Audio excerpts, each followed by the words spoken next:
মা কখনো গাড়ি দিয়ে যেতে দেয় না, সবসময় সাইকেল দিয়ে যেতে হয়। ভাইয়া কি লাগবে? একটা সাবান দাও। কাপড় ধোয়ার নাকি গোসল করার? আরে এটা তো জিজ্ঞেস করি নাই।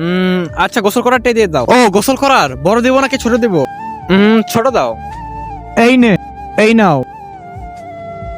ঘ্রাণ তো ভালোই সাবানের।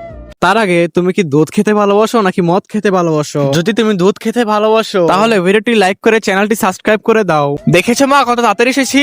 50 স্পিডে সাইকেল চালাই। এই নাও তোমার সাবান। 50 স্পিডে সাইকেল চালাস, তোর বাবাকে বলবো। আর এটা কোন সাবান নিয়ে এসেছিস? আমার তো কাপড় ধোয়ার লাগবে। এটাই রেখে দাও না, চুপ করে পাল্টিয়ে নিয়ে আয়।